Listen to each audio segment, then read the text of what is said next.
Hello and welcome to LDL 7. In today's lecture, we'll discuss the optical aspect of SN reaction.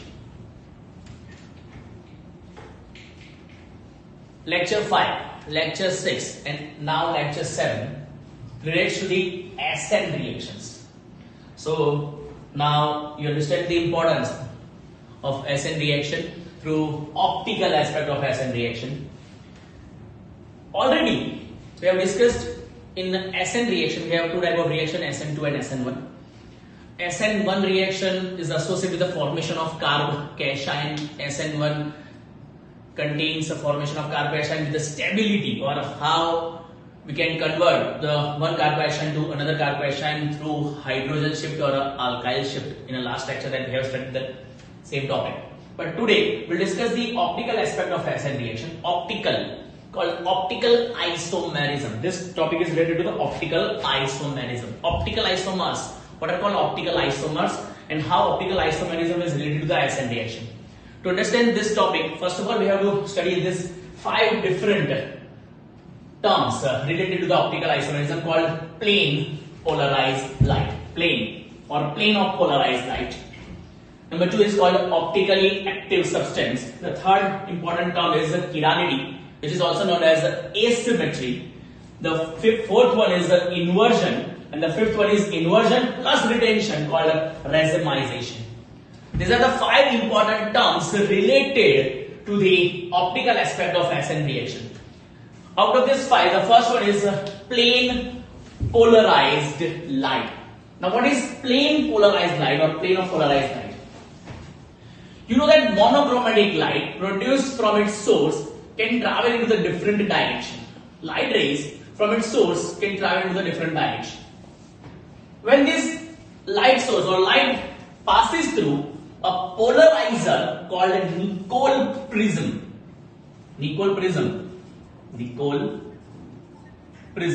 is a polarizer which polarize this light and convert this light into the parallel rays or light rays gets parallel or arrange them in a parallel direction to each other called plane of polarized light.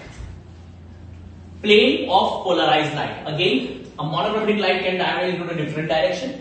But when this light gets passed through a polarizer named as a Nicol prism, this light gets or light rays gets arranged parallel to each other to produce a plane polarized light. In this way, we'll get a plane polarized light or plane of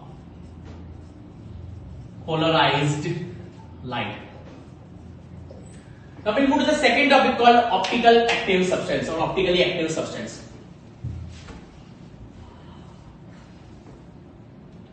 According to the optical activity, the substance can be classified into 2 different types called a dextro-rotatory substance and a levo-rotatory substance. Now what is meaning of the dextro-rotatory substance? Dextro means right. Levo means left. Now what is this left and right? Here, when a plane polarized light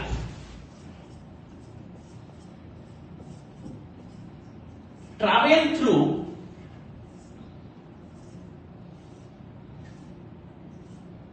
the substance kept into the polarimeter tube.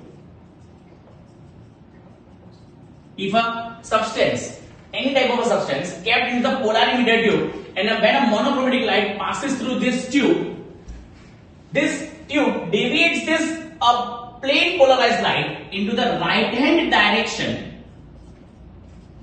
by a small angle. See, it's a direction of plane polarized light and this light gets deviated through a certain angle called theta or alpha. When this deviation into the right hand direction, then the compound is called dextro-rotatory. Dextro. Or if the plane of polarized light gets deviated into the left hand direction, the compound is called a levo-rotatory substance or levo-rotatory substance. Dextro is denoted by D, levo is denoted by L. Dextro has positive sign, levo has the negative sign. So according to the optical activity, we have two different types of substance. Those which can deviate this plane of polarized light into the right hand direction, they are known as dextro, and those deviating the light into the left hand direction, they are known as levorotatory substances. So now we have studied two terms related to the optical activity. One is plane of polarized light or plane polarized light. You know that monochromatic light, when passing through a Nicol prism, arranges this light rays into the parallel direction to each other, producing a plane of polarized light. When this plane of polarized light passes through a polarimeter tube, either this light gets deviated to the right or left hand direction. If gets deviated to the right hand direction, the substance inside the polarimeter tube is known as a dextrorotatory substance, or the substance which can deviate the light into the left hand direction is called a levorotatory substance. So depending upon the deviation of a light, the substance gets classified into two categories, dextro and a levorotatory substance as an optically active substance. So optically active substance can be classified into two categories, dextrorotatory or a levorotatory. It is a completely depending on a deviation of a light. So it's a practical phenomena. We cannot have any theory related to the property like optical activity. The third one is called chirality. Chirality is associated with the asymmetry. We'll discuss chirality and asymmetry, but you have to draw these two diagrams in your notebook. We'll give you 2-3 minutes for drawing these two diagrams.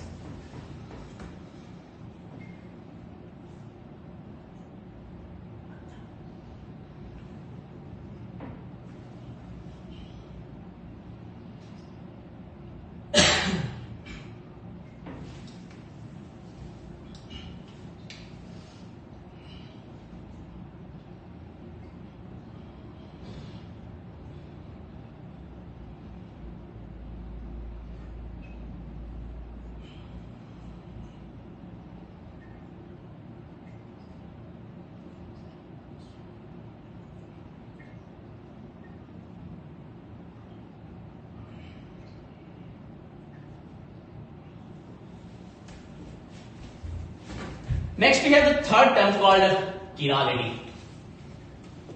Chirality means asymmetry.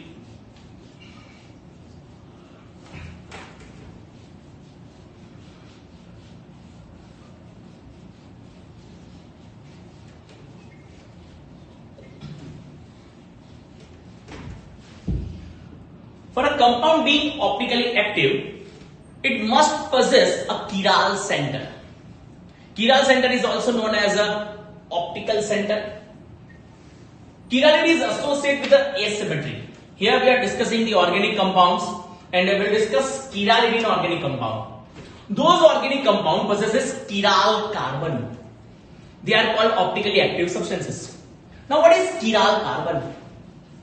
A compound in which a carbon atom combines with a 4 different functional group, or we can say all the 4 valencies of a carbon associated with 4 different functional group, then that carbon is called a chiral carbon. The condition for the optical activity is a chirality.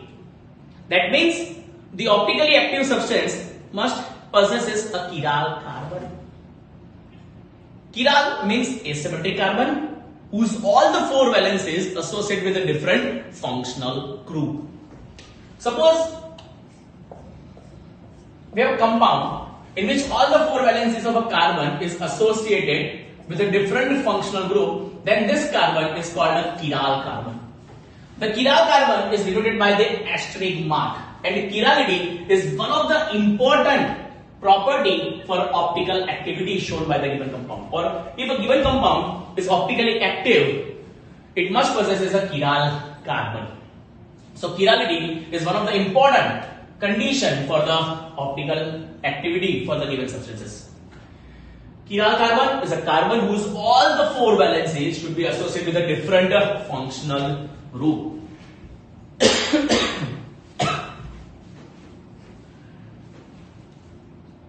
Next is inversion.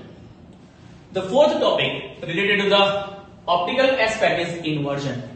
We already studied inversion through SN2 mechanism. We know that in SN2 mechanism, we'll get an inverted product through the inversion. Because the nucleophile can enter from the opposite side of the halogen present on a compound.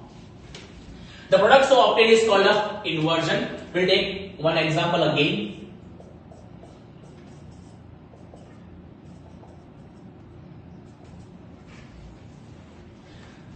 Following SN2 mechanism, when OH group gets attacked or OH group attacks to the carbon, what it says? It says, let's make a bond. Carbon suggests OH to enter from the opposite side. In this compound, making and breaking of bond occurs simultaneously.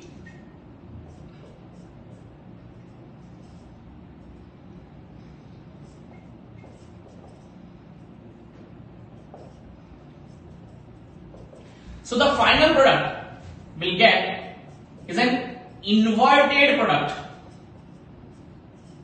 compared to that of the original one. In original, the Cl is on the right hand side of the chiral carbon, we can say, and OH is present on the left hand side. So we'll get an inverted product, and the process through which we'll get an inverted product is called inversion. The next one is inversion plus retention, called racemization. Let's see what racemization. Already we have studied racemization through SN1 mechanism, in which we'll get a stable carb cation, and that stable carb cation will produce two different type of product. One is a retended product, another is an inverted product. Let's see again.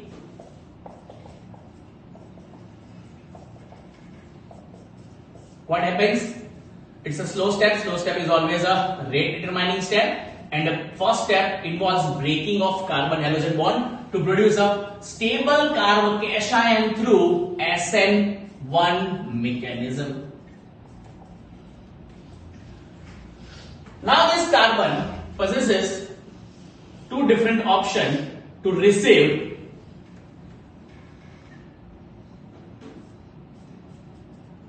the OH group.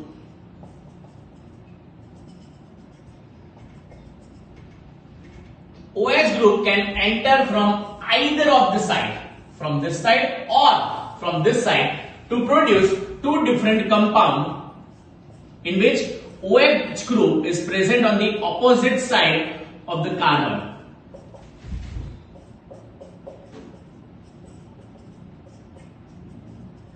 You can observe the presence of OH group on opposite side of the carbon, and that's why we'll get a two product. One is called an inverted product and the second is called a reversion or retended product. Here Cl and OH are on the same side, that's why this product is called a retended product through retention, and the second product is called inverted product through inversion. The combination of retended and inverted product is called racemic mixture. What it is? It's a racemic mixture. And racemic mixture is produced through racemization. Racemic mixture is produced through racemization. Racemization through which we'll get inverted as well as a retended product. 50% is a retended product and 50% is an inverted product obtained through the racemization process. So we have gone through the 5 important points related to the optical aspect of SN reaction called plain polarized light. The second one is optically active substance, chirality, inversion, and retention inversion called racemization. Plain polarized light, optical activity, chirality, inversion, and racemization. Now we'll discuss chirality and optical isomerism in detail.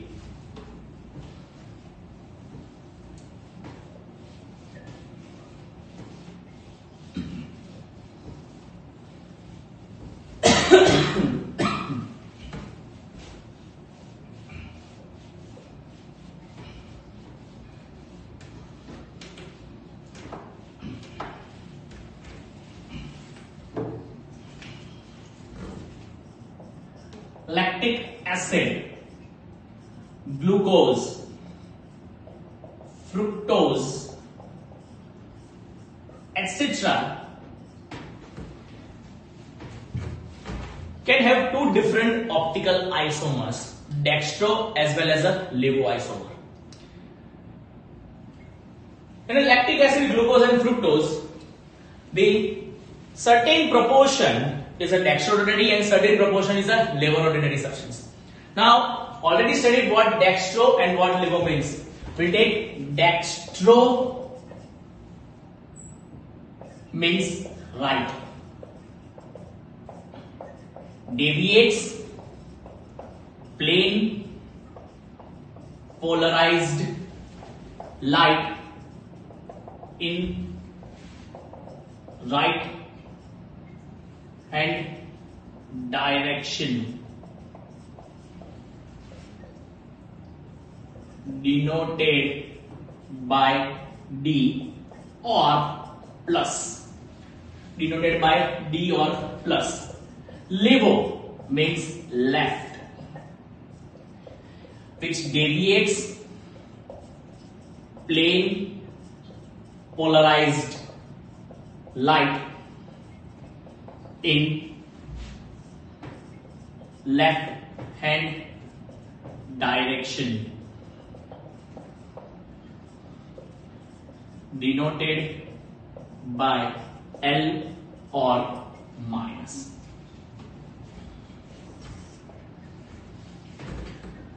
Optically active substance can be classified into two categories: dextro and levorotatory substances.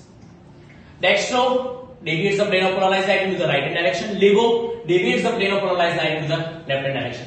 Depending upon these two types, we can have D-glucose, L-glucose. It is also denoted as plus and minus glucose. Plus indicates dextrorotatory glucose and minus indicates levorotatory glucose. But both of these dextro and levorotatory substances are optical isomers of each other. We can say they are enantiomers of each other. Now what is enantiomers? Enantiomers are those optical isomers which are mirror images of each other, but they are non-superimposable. Non-superimpossibility is the important aspect of optical isomers. Non-superimpossibility we can explain through handedness. Through our hands we can explain the non-superimpossibility. Take a look at a left hand of mine. You know that when your left hand you observing mirror, right hand will be the mirror images or mirror image of your hand. When this right hand, we try to right hand to superimpose on our left hand, whether it is completely superimposable or not? No. We can say that the mirror image cannot be superimposable for our hand, or our hand's mirror image is not superimposable, and that's why they are known as enantiomers. These enantiomers are optically active and they are dextro and levorotatory. These enantiomers are non-superimposable on each other. That means a mirror image of a compound cannot be superimposable. This is explained through handedness. The topic is called handedness. We'll discuss this topic in detail in our next lecture along with the diastereomers and mesocompound. So our next lecture is the most important because a complete explanation about optical activity or chirality will take in that lecture. Here we conclude our lecture through the topic LDL7, but this LDL7 includes 5 important terms. Number 1, plane polarized light. Number 2, optically active substances. Number 3, chirality, which is also known as asymmetry. Number 4, inversion. Number 5, a combination of inversion and retention called racemization.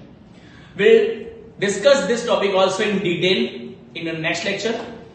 Also, dextro and levorotatory substance, which are optically active substance, which are optical isomers of each other, and handedness, in which the mirror image of one compound cannot be superimposable on other, and that's why these two optical isomers are called enantiomers of each other. So in next lecture, we'll discuss more about optical isomerism. Thank you.